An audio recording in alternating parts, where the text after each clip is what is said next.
हरे कृष्णा। तो हरे कृष्णा समस्त भक्तों का हम हार्दिक स्वागत करते हैं आज का कार्यक्रम में। तो श्रीमद् भगवद गीता के सेकंड चैप्टर का थर्ड सेक्शन हम डिस्कशन कर रहे हैं, साइंस ऑफ सोल। तो हमने वर्ष नंबर 11 से स्टार्ट किया था, तो अभी तक हमने वर्ष नंबर 25 तक डिस्कशन किया है। आज हम लास्ट पार्ट डिस्कशन करेंगे 26 से 30।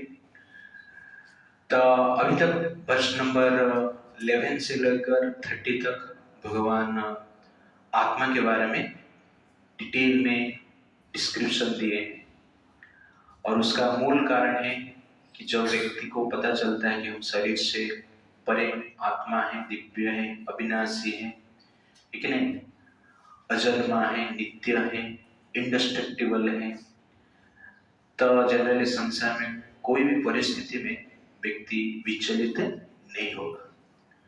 तो संसार में जो फ्रस्ट्रेशन का मूल कारण है आत्मज्ञान की अभाव है। और आत्मज्ञान आपके पास हो भी सकता है, किंतु आप जनरली उसको अनुभव अभी तक किए नहीं, और इतना प्रायोरिटी भी आपने दिया नहीं, इसलिए फ्रस्ट्रेशन होता रहता है। तो जीवन में फ्रस्ट्रेशन से बचने के लिए सिंपल फॉर्मूला है, if you live for the elevation of soul, then there cannot be any frustration. But if you live for the sense gratification of body, then there will be frustration. So all the frustration is due to desire for enjoyment, sense gratification. और frustration से मुक्त होना है तो आत्मा का elevation के लिए आपको जीना है, तब जाकर हम फ्रस्ट्रेशन से बच सकते हैं। इसलिए आत्मज्ञान की अत्यंत आवश्यकता है। इसका डिटेल्स हमने देखा। तो वर्ष नंबर 26 से लेकर 30 तक भगवान कृष्ण अर्जुन को बताने वाले हैं, मान लो कोई आत्मा के ऊपर विश्वास नहीं करता है, वो सोचता है कि आत्मा करके ऐसा कुछ है ही नहीं, ये शरीर क्या है, सब कुछ है, शरीर नष्ट होने के पश्चात सब कुछ नष्ट हो जाता है, फिर भी टेंशन लेने की कोई कारण नहीं, फिर भी आप फ्रस्ट्रेशन से बच सकते हैं। कैसे? दैट इज वर्ष नंबर 26 से 30। वर्ष नंबर 26, अथ चैनम नित्यजातम, अथ चैनम नित्यजातम, नित्यं वा मन्यसे मृतम्, नित्यं वा मन्यसे मृतम्, तथापि त्वं महाबाहो नैनं शोचितुमर्हसि, नैनं शोचितुमर्हसि। Translation: If, however, you think that the soul or the symptoms of life is always born and dies forever, you still have no reason to lament, O mighty heart. तो यहाँ पर भगवान कहते हैं अर्जुन को, अथच एनम नित्य जातम, आप इसे विचार करते हो कि शरीर प्रतिपल जन्म लेता है, बार बार जन्म लेता है, नित्यम वा मन्यसे मृतम्, और बार बार उसका मृत्यु होता है। तो निर्माण होना और नष्ट होना ये नित्य निरंतर चलता है। तथापि तो महाभाव, फिर भी आपको चिंता करने की आवश्यकता नहीं। नयनम शोचितुम अर्हसि, क्यों? क्योंकि शरीर एक समय में जन्म लिया है और एक समय में उसका मृत्यु होगा, इसीलिए टेंशन लेने की आवश्यकता नहीं। क्यों?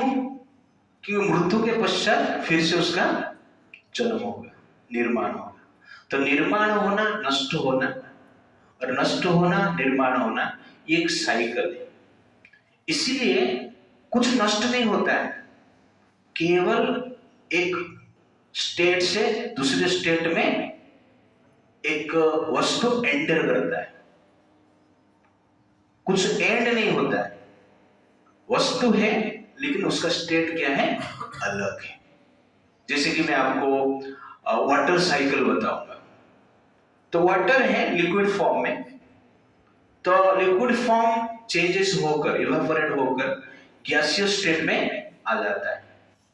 फिर गैसियस स्टेट से क्या हो सकता है, लिक्विड फॉर्म पे आ सकता है, लिक्विड फॉर्म से सॉलिड फॉर्म में आ सकता है, बर्फ बन सकता है। तो उसमें वाटर नष्ट होता है, पानी का एंड हो जाता है, समाप्त हो जाता है, ध्वंस हो जाता है? नहीं होता है।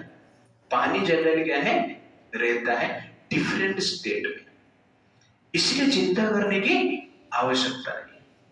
मान लो आपने फ्रिज में पानी रखा और सुबह उठ के देखा फ्रिज में पानी नहीं, बर्फ है, तब रोते हो? अरे पानी रखा था, बर्फ हो गया, जीवन मेरा वृथा है, नष्ट हो गया, मैं महापाप किया था इसलिए बर्फ हो गया, इस प्रकार विचार करते हो आप? नहीं, पानी है, आप चिंता नहीं करते हो। अब क्या आपको पानी पीना है तो क्या करोगे आप? बर्फ खाएंगे? नहीं, हीटर में बिठा दो उसको, तो बर्फ क्या हो जाएगा? पानी हो जाएगा। Do you understand the point? तो पानी जब बर्फ होता है आप टेंशन में नहीं आते, बर्फ जब पानी हो जाता है आप टेंशन में नहीं होते आते हो, और पानी जब वो इवापोरेट होता है तो भी आप टेंशन में नहीं आते, क्योंकि आपको पता है पानी है। तो ठीक उसी प्रकार ये जो शरीर है पंचभूत से बना है, अभी सॉलिड फॉर्म है और कुछ नहीं। ये कौन सा फॉर्म है? सॉलिड फॉर्म, बर्फ है। थोड़ा गर्म होता है कभी कभी, बर्फ जनरल ठंडा है, शरीर गर्म होता है, ओके ना, बट ये सॉलिड फॉर्म है। शरीर का जब मृत्यु होता है, क्योंकि मृत्यु होने वाला है, एंड होने वाला है काल के प्रभाव से, समय के प्रभाव से, तो भी टेंशन लेने की आवश्यकता नहीं। क्यों? तो ये पंचभूत का शरीर में जो मिट्टी है मिट्टी में मिल जाता है, जो अग्नि है अग्नि में मिल जाता है, जो पानी है पानी में मिल जाता है, शरीर के भीतर जो हवा है हवा में मिल जाता है, जो इथर पार्ट है आकाश का पार्ट है आकाश में मिल जाता है। तो उसमें लॉस किधर है? आकाश आकाश में गया, पानी पानी में गया, मिट्टी मिट्टी में गया, आग आग में गया, तो लॉस किधर है? Where is the loss? Loss नहीं। इसलिए अब आत्मा को विश्वास नहीं करते हो, केवल शरीर ही मानते हो, पंचभूत का शरीर ही मानते हो, तो भी चिंता करने की आवश्यकता नहीं है। ये केवल असेंबलिंग और डिसेंबलिंग का बात है और कुछ नहीं। जिस प्रकार अभी कंप्यूटर हार्डवेयर पार्ट है, तो डिफरेंट पार्ट को अलग अलग करके आप रख लोगे तो आपको लैपटॉप नहीं दिखेगा। लैपटॉप क्या है?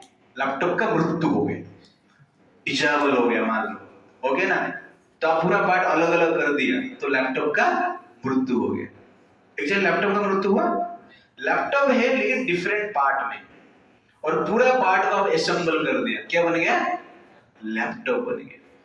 तो ठीक उसी प्रकार पंचभूत का असेंबल जब होता है भौतिक शरीर बनता है, और पंचभूत का जब डिसेंबल होता है क्या बनता है? क्या बनता है? पंचभूत में रहते हैं और कुछ नहीं। और ये असेंबलिंग जो पार्ट है भगवान करते हैं, और कोई संसार में नहीं कर सकता है। तो भगवान का प्रकृति असेंबलिंग पार्ट करता है। तो मां के शरीर में पंचभूत का असेंबल हो गया एक मनुष्य शरीर बनता है, एक पशु शरीर बनता है, एक और कुछ शरीर बनता है। लेकिन ये कुछ नहीं है, ये केवल पंचभूत का क्या है? कॉम्बिनेशन है, केमिकल का कॉम्बिनेशन है। तो केमिकल जब सेपरेट हो जाते हैं एक अस्तित्व नष्ट हो जाता है, और केमिकल जब साथ में आते हैं एक अस्तित्व बनता है। सिंपल, समझ में आ गया? इसीलिए भगवान कहते हैं कि आपको लग रहा है कि ये शरीर मरता है, ये शरीर बार बार जन्म लेता है, निर्माण होता है, नष्ट होता है, तो चिंता करने की आवश्यकता क्या है? क्योंकि आप उसको रोक नहीं सकते। नेक्स्ट वर्ष में बताएंगे। बट यहाँ पर एक पॉइंट है कि पंचभूत का अस्तित्व अभी भी ये शरीर में है एक शेप में, और ये शरीर जब छूट जाता है, शरीर का जब नष्ट हो जाता है, पंचभूत अपना अपना स्थान पर रहते हैं, इसीलिए टेंशन लेने की आवश्यकता नहीं। It's like that. तो व्हाट इज वैभाषिक फिलोसफी और साइंस ऑफ एंथ्रोपोलॉजी? तो प्रभुपाद जी बरपट में लिखते हैं, there is always a class of philosophers almost akin to the Buddhist who do not believe in the separate existence of the soul beyond the body. When Lord Krishna spoke the Bhagavad Gita, it appears that such philosophers existed, and they were known as the Lokaitik and Vaibhasik. Such philosophers maintain that life symptoms take place at a certain mature condition of material combination. तो वैभाषिक philosophy का अर्थ क्या है कि शरीर chemical से बना है, आत्मा और शरीर ऐसा कुछ अलग नहीं, शरीर ही आत्मा है, आत्मा ही शरीर है। तो आत्मा एक भौतिक कॉम्बिनेशन है और शरीर एक भौतिक कॉम्बिनेशन है, ऐसा कुछ आध्यात्मिक करके कुछ नहीं। ये बुद्धिस्ट फिलोसफी भी बोलता है। बुद्धिस्ट फिलोसफी क्या बोलते हैं? शून्यवाद कहते हैं, ओके ना। और इस फिलोसफी को वैभाषिक फिलोसफी भी कहा जाता है, जहां पर बॉडी को क्या मानते हैं? आदि मानते हैं और अंत में मानते हैं। तो बॉडी नष्ट हो गया, सब कुछ नष्ट हो गया, उसके पश्चात कुछ अस्तित्व नहीं, ओके ना। इसीलिए जनरली चिंता करने की आवश्यकता नहीं, क्योंकि केमिकल का ही नष्ट होता है। तो प्रभुपाद जी परपट में लिखते हैं कि बहुत सारा वार होता है, फाइटिंग्स होता है, और हजार टन का केमिकल जनरली वेस्ट होता है वेपन के द्वारा। तो जो युद्ध करते हैं रोते हैं? नहीं रोते, क्योंकि केमिकल का ही लॉस हो रहा है। वैसे जो मर रहे हैं वो भी क्या कर रहे हैं? क्या है? केमिकल। एक केमिकल दूसरा केमिकल को मार रहे हैं, उसको कहते हैं युद्ध कहते हैं। इसलिए चिंता करने की आवश्यकता नहीं। तो कहने का अर्थ है जो वस्तु है एक समय पे निर्माण होता है और एक समय पे नष्ट होता है। ये चक्र कंटिन्यूअसली संसार में चलता रहता है, ये संसार का ये नियम है। इसलिए आप जनरली टेंशन मत लो। तो मान लो कोई आपका स्वजन मर गया, तो आपको क्या सोचना है? केमिकल गया, है कि नहीं? कुछ केमिकल चला गया। कोई जन्म हुआ तो आपको क्या सोचना है? नया केमिकल आया। तो इस प्रकार सोच के जनरली आपको क्या रहना चाहिए? निश्चित रहना चाहिए, क्योंकि आपने केमिकल फैक्ट्री में काम किया रहेगा। अपना प्रभु है, मैनेजर है वो केमिकल फैक्ट्री में, ओके ना। बहुत सारा केमिकल लॉस होता है, लेकिन टेंशन होता है आपको? नहीं होता है, लेकिन लॉस होता है तो टेंशन नहीं, और मिलता है तो भी टेंशन नहीं। क्यों? केमिकल है तो उसका कुछ इतना इंपॉर्टेंस नहीं। तो ठीक उसी प्रकार ये शरीर जो है एक समय पे जन्म लिया है, उसका मृत्यु होगा, इसलिए आप टेंशन मत लो। That is the point here, okay. Second question, why should not even a non-believer soul lament for the destruction of the body? ठीक है, वो मैं बता दिया आपको, इट्स लाइक दैट, ओके। तो ये जो केमिकल कॉम्बिनेशन से शरीर बनता है और नष्ट होता है, ये संसार का एक स्पेशल प्रोसेस है। तो इस प्रकार स्टडी कहता है कि the global number of death is around 60.76 million death in 2023। एक साल का डेथ 60 मिलियन, मतलब कितना है? 6 करोड़। 6 करोड़ डेथ एक साल में होता है।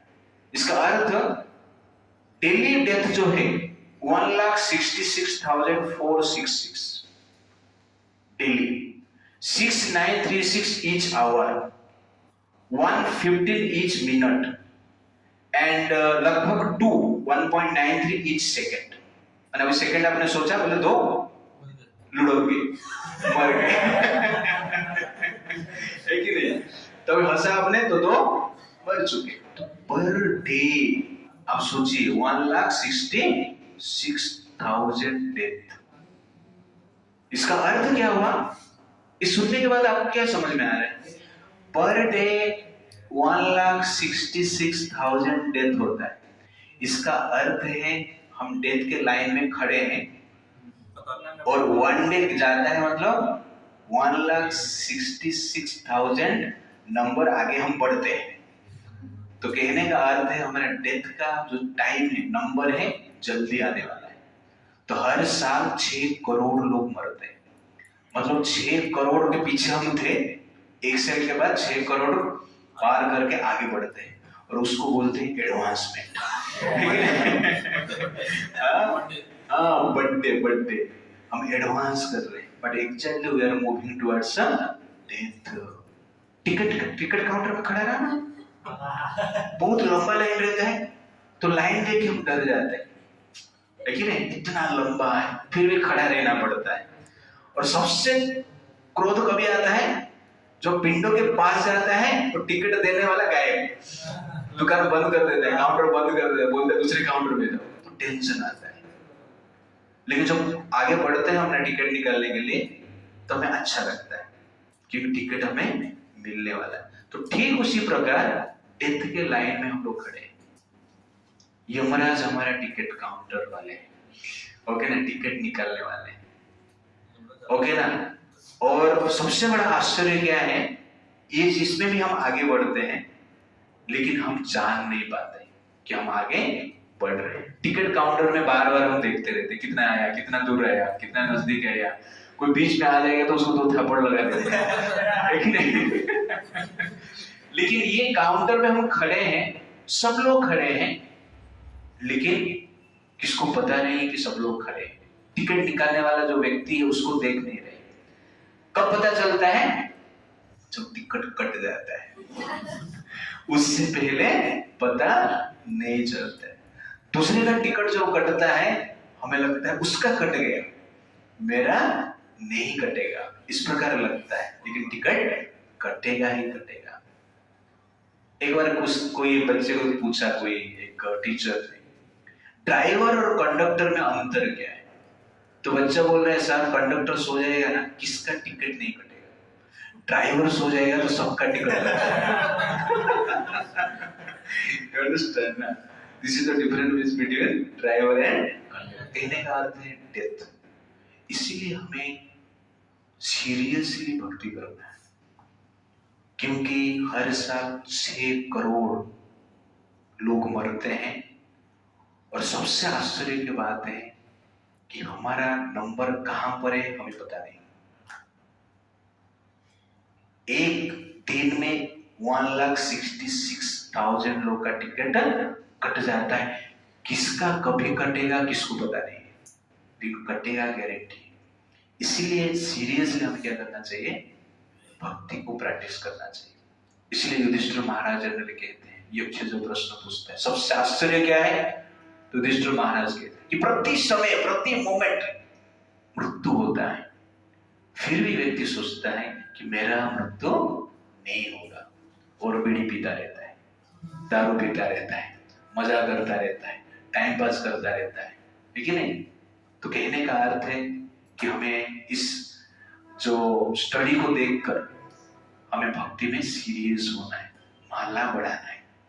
जिसका जितना माला बढ़ेगा वो टिकट काउंटर से उतना दूर होगा। It's like that. मृत्यु मतलब क्या है? व्हाट इज मृत्यु? मृत्यु का अर्थ है टिकट कट गया, कटने के बाद तुरंत और एक लाइन में खड़ा हो गया, उसको कहते हैं जीवन। टिकट कटने के बाद एटलीस्ट बैठने के लिए मिलना चाहिए ना। इस संसार में ट्रेन का टिकट निकलेंगे तो एटलीस्ट आपको बैठने को मिलेगा, लेकिन इस संसार में टिकट निकलने के बाद बैठने को नहीं मिलता है। वो टिकट लेके दूसरा काउंटर में हम खड़ा रहते हैं, और उसको हम क्या कहते हैं? जीवन। एक्चुअली संसार में जीवन करके कुछ है ही नहीं। Everything is death, everything is death, every moment is death, life is a imagination. हम जीवन सिर्फ कहते हैं, but in reality every moment is a death, because every moment the body is dying, cells are dying, we are moving towards a complete death. जब complete मृत्यु होता है उसको ही हम मृत्यु मानते हैं, but in reality every moment is death. Therefore we should be very careful and serious to practice bhakti, so that we go beyond this process of death. और बर्थ कैसे होता है बताया आपको? Global number of birth is around 134.28 million. कहने का अर्थ है 13 करोड़ से अधिक बर्थ होता है per year. 3,67,889 per day birth, 15,321 each hour, 255.48 each minute, 4.26 each second, 26 5 मान लो, पकड़ लो, 4 बर्थ 1 सेकंड में होता है। अभी आपने सोचा 4 पैदा हो गए, 2 मर गए, लेकिन इट्स लाइक दैट। तो बर्थ मतलब क्या है आपको मैंने बताया, कुछ नहीं, डेथ का लाइन में खड़ा होना है कपड़ा चेंज करके, उसको लोग क्या बोलते हैं, बर्थ कहते हैं। सेम कपड़े में जो खड़ा रहते हैं उसको जीवन कहते हैं, ओके। कपड़ा चेंज किया तो उसको क्या कहते हैं, बर्थ कहते हैं। देयरफॉर ये शरीर क्या है, एक चेंज ही है, पंचभूत का चेंज है, पंचभूत का कॉम्बिनेशन का फॉर्म है। जिस प्रकार डिफरेंट कलर को लेके, ठीक है, ब्लू कलर लिया, रेड कलर लिया और येलो कलर लिया, तीनों को मिलाया तो एक नया कलर बन गया, हजार हजार कलर बन सकता है। तो ठीक उसी प्रकार ये पंचभूत का कॉम्बिनेशन से, 3 गुण का, 3 मोड्स का कॉम्बिनेशन से संसार में अनेक शरीर बनता है। तो ये शरीर एक केमिकल जैसे है, इसलिए भगवान बोलते हैं ये केमिकल के लिए तुमको रोने की कुछ आवश्यकता नहीं, कि ये जो केमिकल्स आप देख रहे हो ये जनरली क्या है, एक्सपायर हो चुका है, एक्सपायरी डेट आ चुका है, कुछ काम का नहीं। इसलिए उसको जनरली आप क्या कर सकते हो, चेंज कर सकते हो। जो चीज एक्सपायर हो जाता है बोलते हैं ना इसको डिस्पोज कर दे। तो ठीक उसी प्रकार अर्जुन को भगवान कृष्ण बोलते हैं, ये जो कौरव है और जो भी पांडव है, इनका केमिकल जनरली क्या है, एक्सपायर हो चुका है, डेट जा चुका है, उनको थोड़ा डिस्पोज कर दो, इट्स लाइक दैट। इसलिए टेंशन लेने की आवश्यकता नहीं है। वर्ष नंबर 27, जातस्य हि ध्रुवं मृत्युः ध्रुवं जन्मामृतस्य च तस्मात् अपरिहार्यार्थे न त्वं शोचितुमर्हसि। Okay, translation. One who has taken his birth is sure to die, and after death one is sure to take birth again. Therefore, in the unavoidable discharge of your duty, you should not lament. तो भगवान और clarity दे रहे हैं, वर्ष number 27, जातस्य हि ध्रुव मृत्यु, जिसका जन्म हुआ है, जात हुआ है, ये जात शब्द से जाति आया है, ओके। तो जातस्य हि ध्रुव मृत्यु, ध्रुव मतलब निश्चय, मृत्यु उसका निश्चित है, जिसका जन्म है उसका मृत्यु निश्चित है, जिसका क्रिएशन हुआ है उसका डिस्ट्रक्शन निश्चित है। ध्रुवम जन्म मृतस्य, और जिसका मृत्यु हुआ है उसका भी जन्म निश्चित है। तस्मात् अपरिहार्य अर्थ, इसलिए इसको एवॉइड आप नहीं कर सकते। न तुम सोचितुम महाराज, इसलिए टेंशन मत लो, टेंशन लेने की आवश्यकता क्या है। तो कहने का अर्थ, जो चीज एवॉइड नहीं कर सकते हो उस चीज को बचाने के लिए प्रयास करना क्या है, वृथा है। तो इंटेलिजेंस मतलब क्या है, जिसको चेंज नहीं कर सकते हैं उसको चेंज करने के प्रयास करने की आवश्यकता नहीं है। प्रयास करेंगे तो क्या होगा, टेंशन ही टेंशन होगा।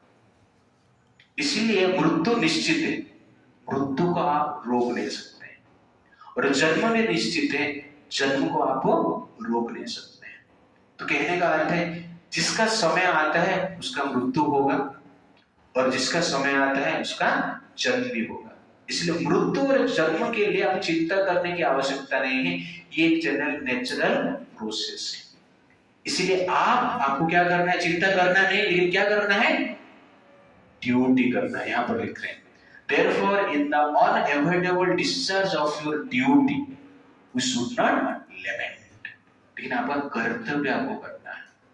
मृत्यु तो होगा, जन्म तो होगा, सक्सेस फेलियर चलता रहेगा, सुख दुख आता रहेगा, हानि लाभ होता रहेगा, लेकिन अपना ड्यूटी हमें क्या करना है, करते रहना चाहिए।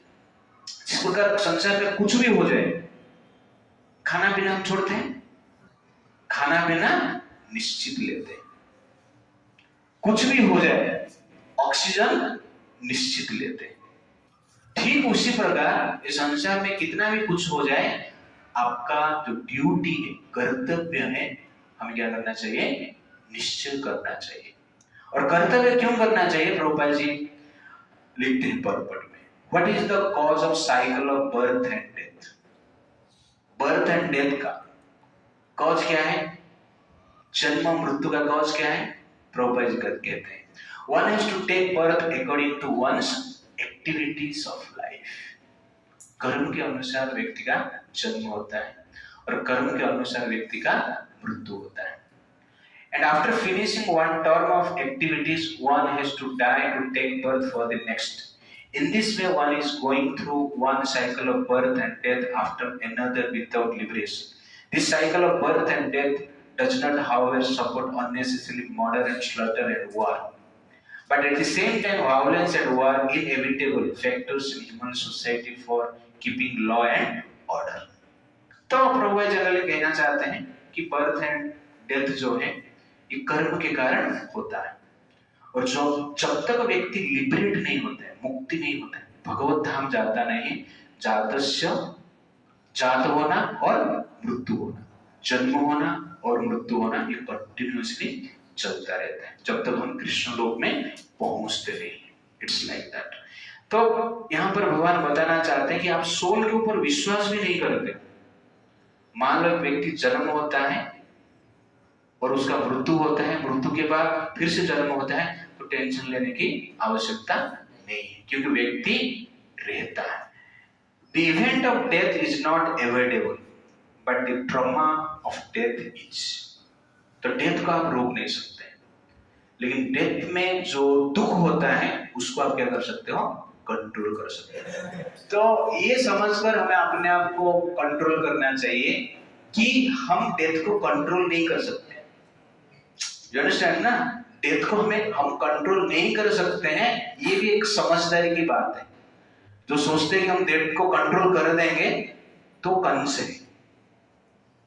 कंस चाहता है कि डेथ को हम कंट्रोल कर लेंगे, लेकिन कंस ने डेथ को कंट्रोल कर पाए, लेकिन जीवन भर दुखी रहा, टेंशन में जिया। इसलिए डेथ को कंट्रोल करने का प्रयास मत करो, डेथ होने के बाद अपने आप को कंट्रोल करो। Don't try to control death, after death try to control yourself. That is the point. Why to control yourself? Because I can't control death. You understand ना? कभी-कभी आप देखे रहेंगे आपको तैरना नहीं आता है, तो नदी के पास आप जाते हो और आपका दोस्त तैर रहा है, ओके, तो आप बाहर खड़े हैं, तो आप दुखी होते हो? नहीं होते हो। क्यों? आप क्लियर हो कि मुझे आता नहीं, इसलिए मुझे उधर जाना ही नहीं। आप क्लियर है, इसलिए आप जनरली अपने आप को कंट्रोल करते हो। तो क्लैरिटी क्या करता है? मन को शांत करता है कोई भी चीज में। कंफ्यूजन मन को दुखी करता है, इसलिए क्लैरिटी लेना अत्यंत आवश्यकता है। तो ये क्लियर आपके पास होना चाहिए कि I can control myself but I can't control death. तो इस प्रकार फॉर्मूला से आपको जीना है। Preparation for temporary life must help to attain eternal life, that is perfection for preparation. तो ये जो लाइफ है टेम्पररी, लेकिन ये टेम्पररी लाइफ के द्वारा, टेम्पररी बॉडी के द्वारा इटर्नल लाइफ हम प्राप्त कर सकते हैं। For that we should prepare. In this life आप देखेंगे we are preparing for many things. Students, क्या चल रहा है प्रभु जी? प्रिपरेशन चल रहा है। किसका प्रिपरेशन चल रहा है? एग्जाम का प्रिपरेशन चल रहा है। फर्स्ट स्टैंडर्ड से लेकर कहां तक? जब तक जॉब नहीं मिलता है तब तक हम क्या करते हैं? एग्जाम का प्रिपरेशन चल रहा है। 10th exam, 12th exam, graduation, JEE, IIT, बाद में इंटरव्यू के लिए प्रिपरेशन चल रहा है। बाद में इंटरव्यू का प्रिपरेशन खत्म हो गया, शादी के लिए प्रिपरेशन चल रहा है। ओके ना? शादी हो गया, बच्चे के लिए प्रिपरेशन चल रही है। बच्चा हो गया, उनको पढ़ाने के लिए क्या चल रहा है? प्रिपरेशन चल रहा है। सब प्रिपरेशन है, सिर्फ एक प्रिपरेशन को हमने छोड़ दिया। क्या है? वैकुंठ जाने के लिए जो प्रिपरेशन है उसके लिए हम प्रिपेयर नहीं रहते, बाकी चीज के लिए पूरा प्रिपेयर है। तो भगवान के पास जाने के लिए बैक टू गॉड। इसलिए उसके लिए प्रिपेयर होने के लिए मनुष्य शरीर मिला है। तो मनुष्य शरीर में एक चीज के लिए हमें प्रिपरेशन करना है, इसलिए देव वैकुंठ जाने के लिए हमें प्रिपरेशन करना है। इसलिए बाकी चीज जितने भी आप प्रिपरेशन कर रहे हो वो प्रिपरेशन वैकुंठ के लाइन में होना चाहिए, तो आपका प्रिपरेशन यूजफुल है। कोई भी प्रिपरेशन, एग्जाम का प्रिपरेशन, जॉब का प्रिपरेशन, शादी का प्रिपरेशन, फाइटिंग करने का प्रिपरेशन, कोई भी preparation that is aligned to the road, aligned to the preparation of Vaikuntha, then that preparation is good. Arjun को वैसे ही प्रिपेयर कर रहे कृष्ण।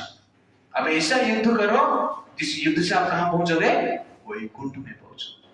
तो प्रिपरेशन चाहिए। इसलिए देव पढ़ाई क्यों करना है, क्यों करना पढ़ाई, वैकुंठ जाने के लिए। यू अंडरस्टैंड ना?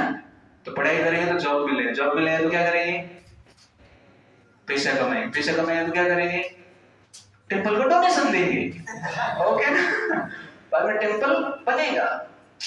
You understand the point? तो कहने कोई भी कार्य हम कर रहे हैं तो वो प्रिपरेशन किसके लिए होना चाहिए, वैकुंठ का प्रिपरेशन का साथ अलाइनमेंट होना चाहिए। Then that preparation is good, no problem. That is exactly Gita. तो गीता में भगवान अर्जुन को प्रिपेयर करवा रहे हैं जिससे कि वो कहां पे जा सकता है, वैकुंठ जा सकता है। There is no destruction of energy but transformation. That is verse number 28. अव्यक्तादीनि भूतानि व्यक्तमध्यानि भारत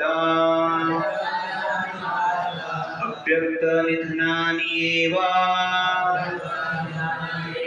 तत्र का परिदेवना।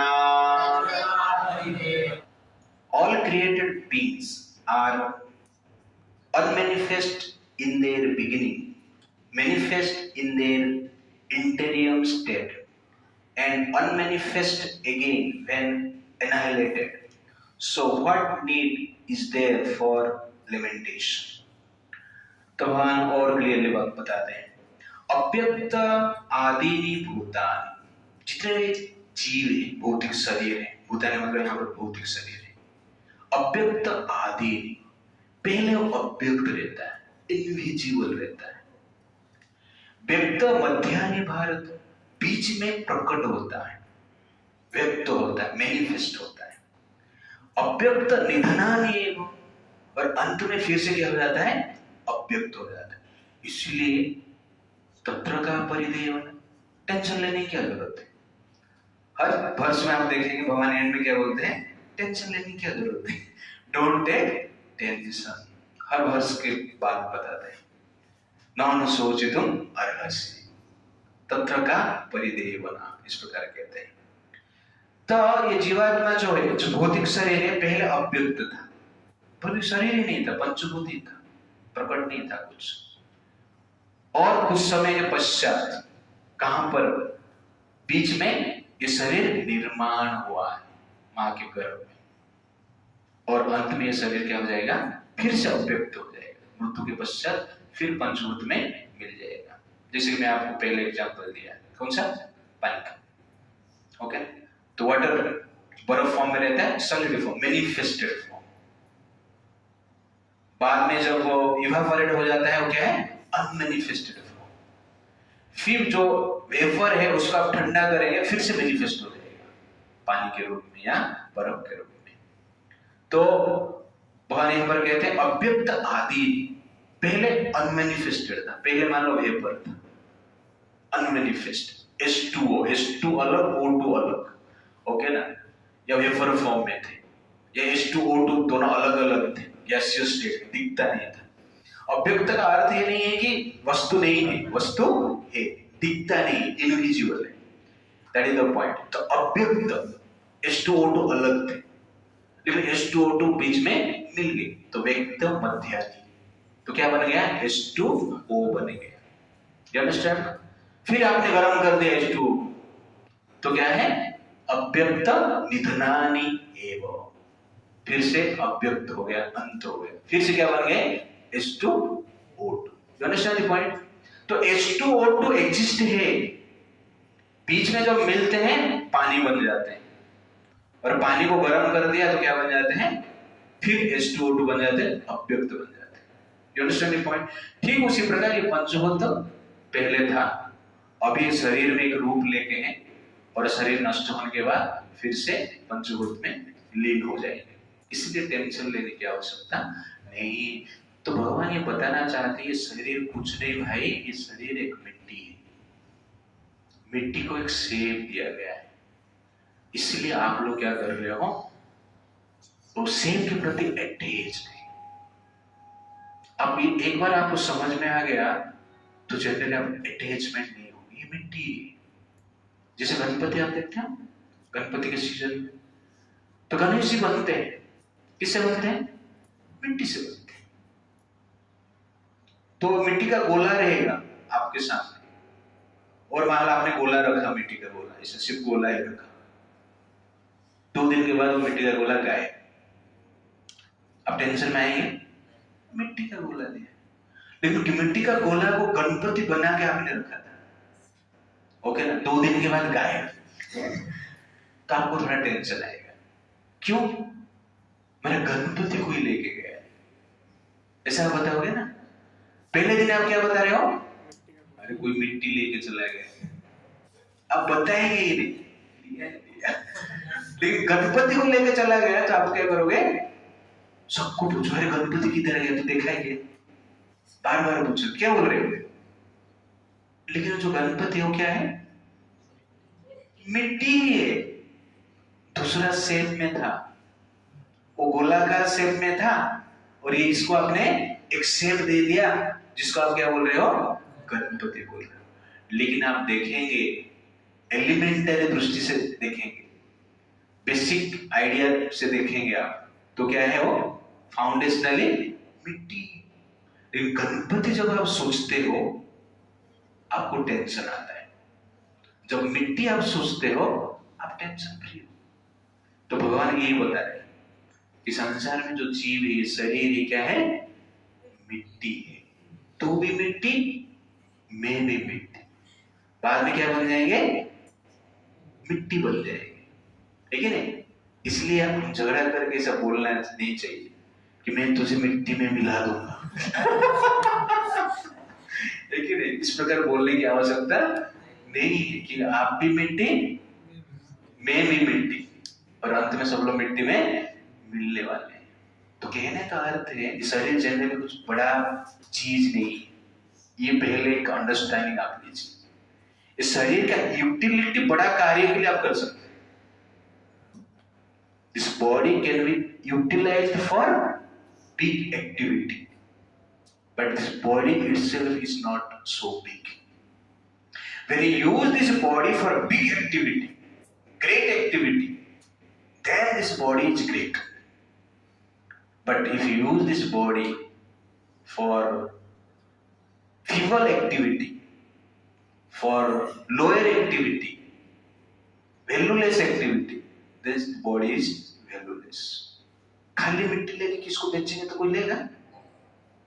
अब मान लो गणपति को बनाया 200 किलो का, अब बुलगारी में 400 किलो मिट्टी देगा, गणपति रिटर्न कर देगा, एक्सचेंज कर देंगे, चलेगा नहीं। तो वैल्यू जनरल मिट्टी का ही नहीं होता है, वो सेव का रहता है। You understand? तो मिट्टी को क्या सेव दे रहे वो डिटरमाइन करता है उसका वैल्यू, खाली मिट्टी का वैल्यू नहीं रहता है।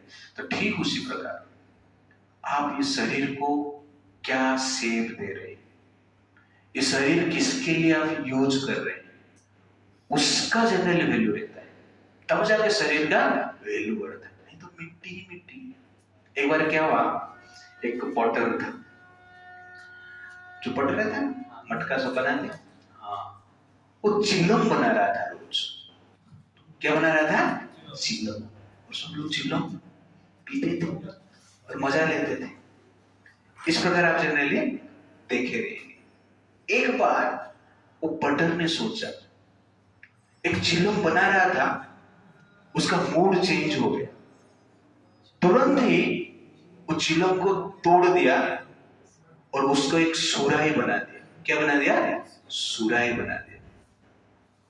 तो सूर्य बटर को बोल रहा है कि मैं आपके प्रति कृतज्ञ हूं, क्योंकि आपने मुझे चिल्लम से सुराही बना दिया। तुम्हारा तो मूड सिर्फ चेंज हुआ, लेकिन मेरा भाग्य चेंज हो गया। तुम्हारा भाग्य कैसे चेंज हो गया? ना पहले मैं भी जलता था, दूसरा को जलाता था, अभी मेरा भाग्य चेंज हो गया, मैं भी ठंडा रहूंगा, दूसरों को भी ठंडक प्रदान करूंगा। That is exactly change of shape. दोनों मिट्टी है, चिलम भी मिट्टी है और सूर्य भी मिट्टी है, लेकिन दोनों का पर्पस अलग है। एक जलाता है, एक गर्म देता है, और एक क्या है, ठंडा करता है। चिलम पीते ना, गांजा देखा ना आपने, उसको चिलम बोलते। पहले मिट्टी में बनता था, अभी मिट्टी में ही बोलते। सूर्य मतलब मटका रहता है ना, मिट्टी का मटका ना, हाँ, तो सूर्य टाइप रहता है, खाली मिट्टी नहीं। समझ में आ गया? तो दोनों मिट्टी है, लेकिन उसका जब शेप चेंज हो जाता है, उसका एक्टिविटी चेंज होता है, उसके बाद मिट्टी का वैल्यू बढ़ता है। तो ठीक उसी प्रकार हमारा हाथ में एक पावर है, क्या है? अपना जो चेतना है उसको चेंज करने की शक्ति है। आप अपना चेतना को चिल्लम बना सकते हैं, आप अपना चेतना को सूर्य भी बना सकते हैं। किसके हाथ में है? आपके हाथ में है, बटर के हाथ में है। मशीन करेगा काम, लेकिन बटर शेप क्या देता है उसके ऊपर डिपेंड करता है मशीन का काम। वैसे प्रकृति अपना काम करेगा, भगवान अपना कार्य करेगा, बट आप अपना भाग्य को बना सकते हैं। आप बटर, इसलिए कहते हैं ना, मनुष्य अपना भाग्य स्वयं बनाते हैं। We are actually creating our own virtue. God just helps. आप क्या बनाना चाहते हो? आप चिल्लम बनाना चाहते हो या सूर्य बनाना चाहते हो? आप चलना चाहते हो या ठंडक प्रदान करना चाहते हो, ठंडा रहना चाहते हो? ये आपके ऊपर डिपेंड करता है। ये सब कुछ मिट्टी है, लेकिन एक मिट्टी का शेप चलाता है, दूसरा मिट्टी का शेप ठंडा रखता है। तो मिट्टी का वैल्यू नहीं है, क्या शेप है उसका वैल्यू। ठीक उसी प्रकार ये शरीर इतना इंपॉर्टेंस नहीं है, इसका एलिमेंट को कंसीडर करेंगे तो, लेकिन ये शरीर किसके लिए यूज करते हैं, that exactly gives value to your life. That is very very important. Therefore भगवान यहाँ पर कहते हैं, पहले अव्यक्त था, पंचभूत था, दिख नहीं रहा था, अभी व्यक्त में है, आगे जाके क्या है, फिर से अव्यक्त हो जाएगा। इसलिए जनरली आपको टेंशन मत लो। ओके, प्रभुपाद जी कुछ लिखते हैं, पर हम देखेंगे। Why should not a non-believer of soul lament? Prabhupada ji कहते हैं, for this certain state of non-manifestation comes manifestation, just as from ether air is generated, from air fire is generated, from fire water is generated, and from water earth becomes manifested, and from the earth many varieties of manifestation take place. तो अव्यक्त state से आया, पहले ether आया, ether से क्या बना, air बना, एयर से फायर, फायर से वाटर, एंड वाटर से अर्थ, अर्थ से मेनी थिंग्स बनता है। और बाद में अर्थ का जो डिस्ट्रक्शन होता है, फिर बैकवर्ड जाता है, वाटर बनता है, एयर बनता है, फायर बनता है, फिर ईथर बनता है। It's like that. इस प्रकार आप सोच सकते हैं। तो अनमैनिफेस्टेशन, मैनिफेस्टेशन ये पार्ट ऑफ लाइफ है, इसमें टेंशन मत लो आप। प्रॉपर सिंपल एग्जांपल देते हैं, बिल्डिंग्स का एग्जांपल देते हैं। कोई बिल्डिंग मान लो अभी देख रहे हो, ये बिल्डिंग्स, लेकिन क्या है, बिल्डिंग ईंट से बना है। तो जब ये बिल्डिंग नहीं था, ईंट कहां पर था, सीमेंट कहां पर था? ओके ना, अभी एक साथ आए तो बिल्डिंग का मैनिफेस्टेशन, इसको हम तोड़ देंगे तो ईंट क्या है, ईंट का शेप में आ जाएगा, सीमेंट सीमेंट का शेप में आ जाएगा, और बिल्डिंग डिस्ट्रक्शन। बिल्डिंग क्या है, ईंट और सीमेंट का एक कॉम्बिनेशन है, और ईंट सीमेंट का जब डिस्ट्रक्शन हो जाता है उसको हम क्या कहते हैं, बिल्डिंग का डिस्ट्रक्शन हो गया। लेकिन कुछ डिस्ट्रक्शन हुआ है नहीं, ईंट है इधर, सीमेंट भी है इधर, सिर्फ सेम का ही डिस्ट्रक्शन हुआ है।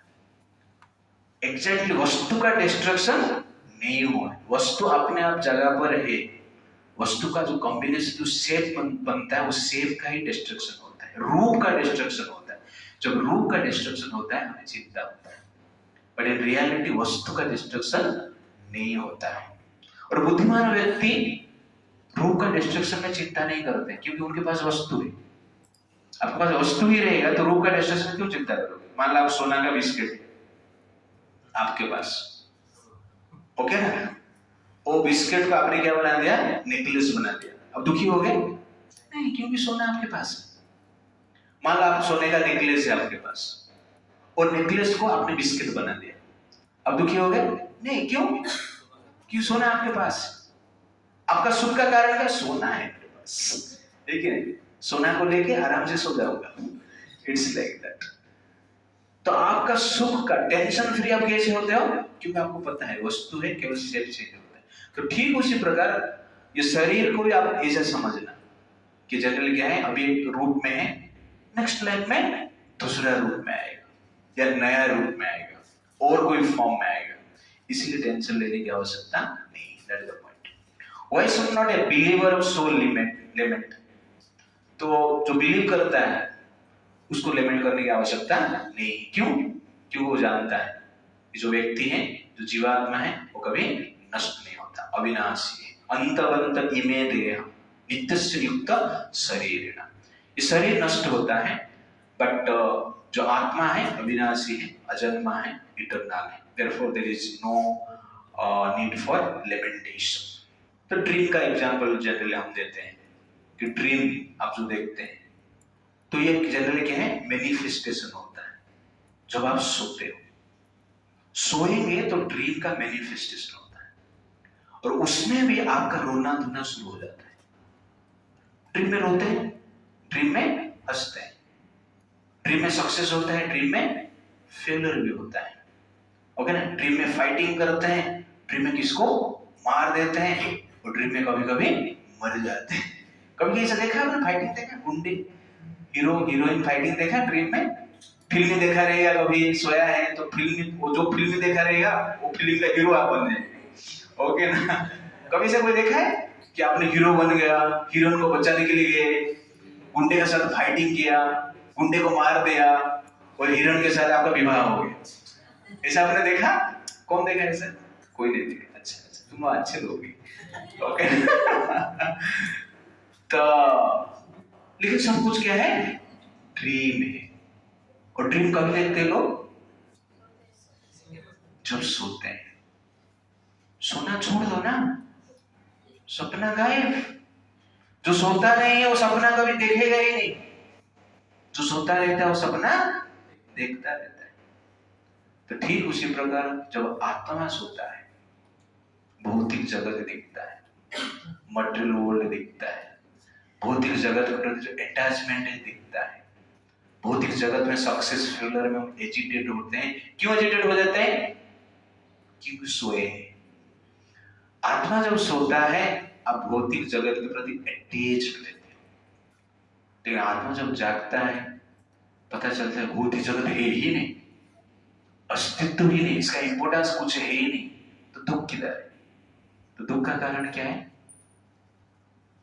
दुख का कारण क्या है?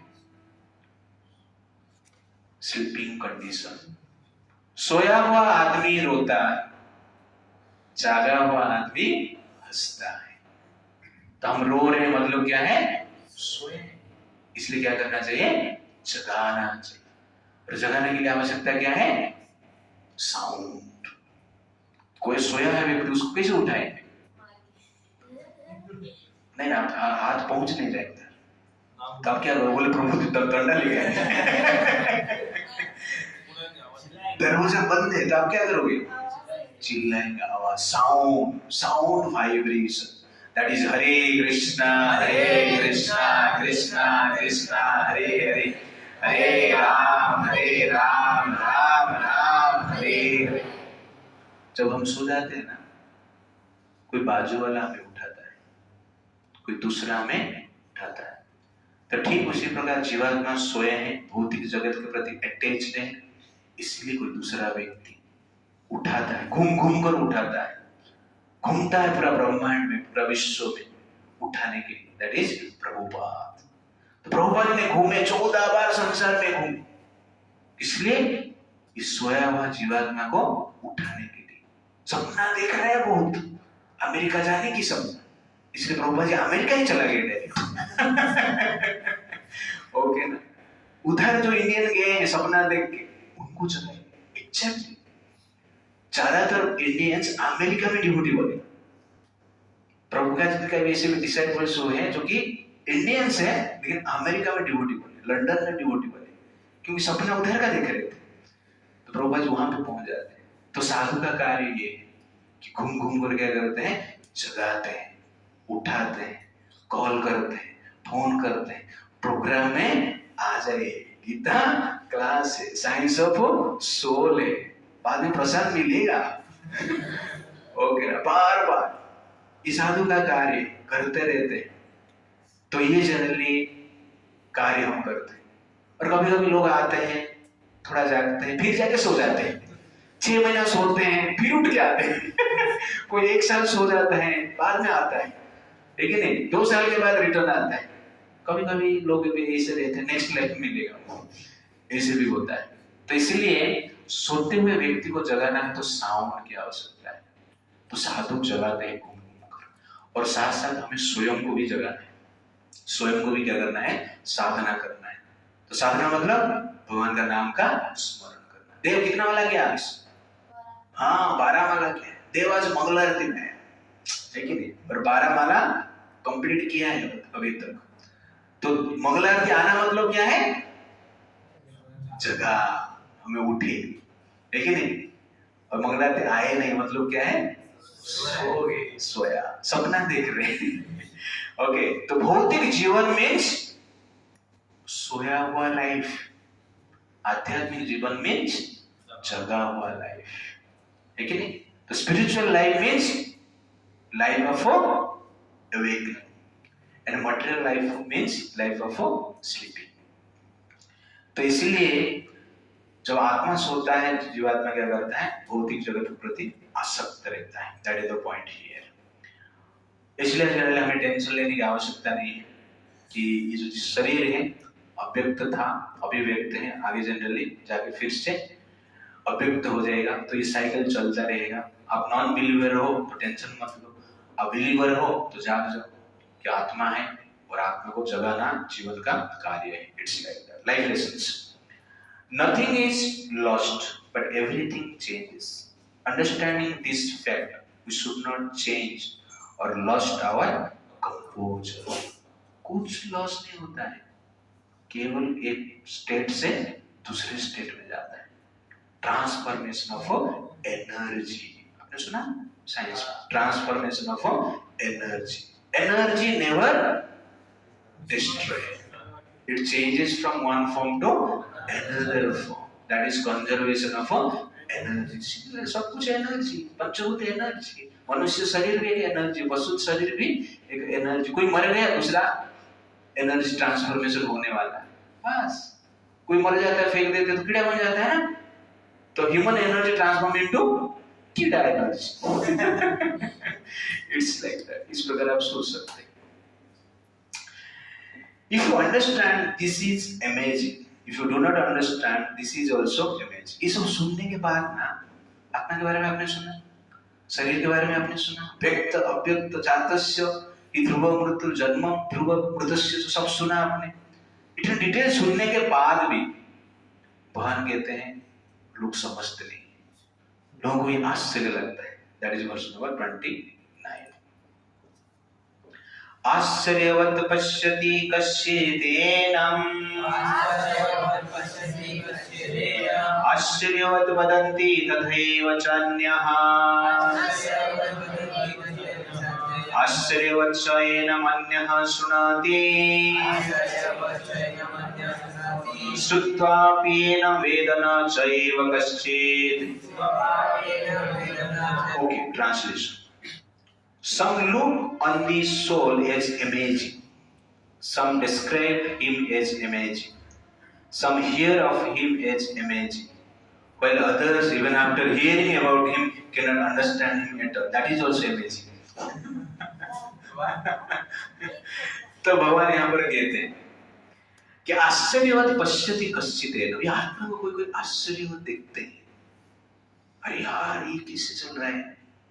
एक हाथी में भी आत्मा है, एक चींटी में भी आत्मा है, एक घास में भी आत्मा है और एक बनेना ट्री में भी आत्मा है, एक पानी में आत्मा है, आकाश में भी आत्मा है, बाहर जो कीड़ा है उसमें भी आत्मा है, पेट में जो कीड़ा है उसमें भी आत्मा है और मैं भी एक आत्मा। आश्चर्य लेकिन इसको कहते हैं आश्चर्यवत पश्यति कश्चित् एनम्, देखते हैं सब आश्चर्य हो गए। आश्चर्यवत वदन्ति तथैव चान्यः, और कोई कोई व्यक्ति क्या है आत्मा को एक्सप्लेन करते हैं डिफरेंट एग्जाम्पल देके। आत्मा नमक जैसा है, पानी में मिल जाता है, दिखता नहीं है कि नहीं?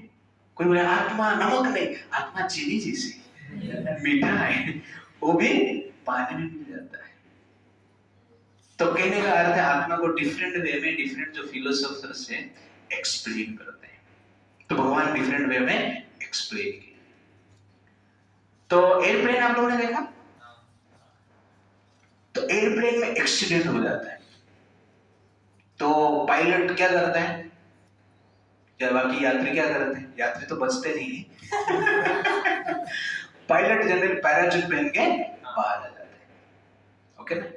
तो मैं इसे समझता एक्सप्लेनेशन हम भी आश्चर्यवत करते हैं ना।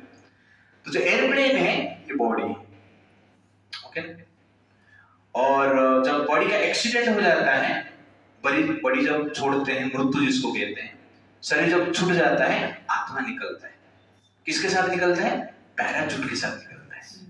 जो पैराचूट है वो सटल बॉडी, सूक्ष्म शरीर है, मन बुद्धि अहंकार से बना है। जिस प्रकार पायलट एयरप्लेन से निकलकर पैराचूट में आकाश में घूमता है ना इधर उधर, तो पैराचूट के भीतर व्यक्ति, वैसे ही सटल बॉडी जो है, सूक्ष्म शरीर है, वो पैराचूट है। उसको लेकर हम क्या करते हैं? घूमते रहते हैं और घूम घूम कर क्या करते हैं? एयरप्लेन हम छोड़ दिए, पैराचूट में घूम रहे हैं, तो पैराचूट के साथ कहां पे घुसेगा? शिप में घुसेगा। सागर के पास पहुंचा तो शिप में घुसेगा, ओके ना? बाद में क्या करेगा? कार में इस प्रकार कर सकता है। कहने का अर्थ है सटल बॉडी को लेकर हम डिफरेंट शरीर में जाते हैं। अभी मनुष्य शरीर छूट गया तो पाक शरीर में जाना है, पाक शरीर छूट गया तो बिल्ली शरीर में जाना है, बिल्ली शरीर छूट गया तो मंकी शरीर में जाना है, मंकी शरीर छूट गया तो वल्चर का शरीर में जाना है। तो इसलिए हम जनरली शरीर चेंज करते रहते हैं पैराचूट के साथ। तो पैराचूट और कुछ नहीं, वो क्या है? सटल बॉडी है, और सटल बॉडी के द्वारा डिफरेंट शरीर में हम क्या करते हैं? एंटर करते हैं। इट्स लाइक, तो डिफरेंट एक्सप्लेनेशन रहता है, वो भी आश्चर्यवत है। आश्चर्यवत चायनम अन्य सुनंति, कुछ कुछ लोग आश्चर्य होकर सुनते हैं आप लोग के जैसे, क्या है ये आत्मा? इतना एक्सप्लेनेशन होने के बाद ये वर्ष देख के आप लोग आश्चर्य हो गए इतना बड़ा वर्ष कैसे पढ़ेंगे? ये भी क्या है? आश्चर्य। कोई पढ़ लिया तो आपको लग रहा है बड़ा तीर मार दिया, पढ़ लिया ये, लेकिन आश्चर्य है, मैं पढ़ नहीं पाऊंगा, आश्चर्य है। तो इस प्रकार आत्मा के बारे में एक्सप्लेनेशन सुनते हैं तो किसको समझ में नहीं आता है वो भी आश्चर्य, किसको समझ में आ गया मान लो वो भी आश्चर्य। क्यों? जिसको समझ में नहीं आता है वो सोचता है इसको समझ में आ गया, दैट इज ऑल्सो आश्चर्य। श्रुत्वा अपि एनं वेदना च एव कश्चित्, कोई कोई ऐसे रहते हैं सुनने के पश्चात भी समझते नहीं, जान नहीं पाते, दैट इज ऑल्सो क्या है? आश्चर्य है। इसलिए एंड में भगवान क्या बोलते हैं? इस आत्मा को कोई समझता है, कोई नहीं समझता है, पर आत्मा का अस्तित्व है। कोई समझ पा रहा है, कोई नहीं समझ पा रहे, कोई एक्सप्लेनेशन के साथ बताते समझ नहीं पाता है, कोई तुरंत समझ जाता है। इसलिए ये बात क्या है? आश्चर्य। इसलिए आप ज्यादा टेंशन मत लो, आगे जाके एंड में बताएंगे। कुछ समझ में नहीं आया तो भगवान बोलते हैं सर्वधर्मान परित्यज्य, मामेकम शरणं। कुछ समझ में नहीं आया तुझे, तू चिंता मत कर रही, एग्जाम हॉल में आना, बाकी काम मैं देख लूंगा। पढ़ाई किया नहीं किया, स्कूल में समझ में आया नहीं आया, है कि नहीं, चिंता मत कर, मामेकम शरणं व्रज, मेरे पास आ जा, एग्जाम हॉल में आ जा, बाकी मैं देख लिया। तू कुछ भी लिख के जा, करेक्शन मैं ही करता हूँ, पेपर चेक मैं ही करता हूँ, इतना टेंशन मत ले, एंड में ही बताते भगवान। मेरे शरण में आ जाकर, it's like that. Okay, last verse आज का, ठीक है, इसमें लेसन्स देखेंगे। If you understand stand and fight, if you do not understand stand and fight, this is the point. If you understand, समझ में आ गया, खड़ा हो जा, फाइटिंग करो, समझ में नहीं आया, खड़ा हो जा, फाइटिंग करो। वैसे आपको आत्मा समझ में आ गया तो हरे कृष्णा चैंटिंग करो, समझ में नहीं आया चैंटिंग पढ़ाओ। हरे कृष्णा महामंत्र चैंटिंग पढ़ाओ, इट्स लाइक दैट। तो कहने का अर्थ है, अब समझ में आया नहीं आया बड़ी बात नहीं, बट भक्ति करना बड़ी बात है, that is the point. Okay, do your responsibility understanding the bodies destructibility and soul's eternity, that is the point। And में भगवान क्या कहते हैं, कुछ भी हो, समझ में आया नहीं आया, लेकिन you should do your responsibility, that is 30। तेहि नित्यम अवाध्यायम् तेहि सर्वस्य भारत तस्मात् सर्वाणि भूतानि न त्वं शोचितुमर्हसि। Translation: O descendant of Bharat, he who dwells in the body can never be slain. Therefore, we need not grieve for any living being. तो एंड में भगवान कंक्लूजन करते हैं ये बोलकर कि आत्मा है। बीच में 4 श्लोक बोले, 26, 27, 28, 29। आत्मा का जो अस्तित्व को विश्वास नहीं करता है उसको समझाने के लिए, इसका अर्थ है नहीं है कि आत्मा नहीं, भगवान एक प्रकार की एक्सप्लेनेशन दी टेंशन फ्री करने के लिए। बट एंड में क्या बोलते हैं, तेहि नित्यम अबाध्य, ये जो देही आत्मा है नित्य है, इटर्नल है, अवध्य, बाधित नहीं होता है, डिस्ट्रॉय नहीं होता है। देहि सर्वस्य भाग, शरीर के भीतर स्प्रे नहीं, तस्मात् सर्वाणि भूतानि न त्वं शोचितुम् अर्हसि। इसलिए आप संसार में किसके लिए भी स्पेशल बोलते हैं, तस्मात् सर्वाणि भूतानि, संसार में अभिषेक जी, संसार में किसके लिए भी न त्वं शोचितुम् अर्हसि, चिंता मत करना। किसके लिए, आपका एक गया रहेगा, 2 गया रहेगा, कुछ ब्रेकअप हुआ रहेगा, कोई मरा रहेगा, कुछ टेंशन रहेगा, तो आपको टेंशन लेने की आवश्यकता नहीं।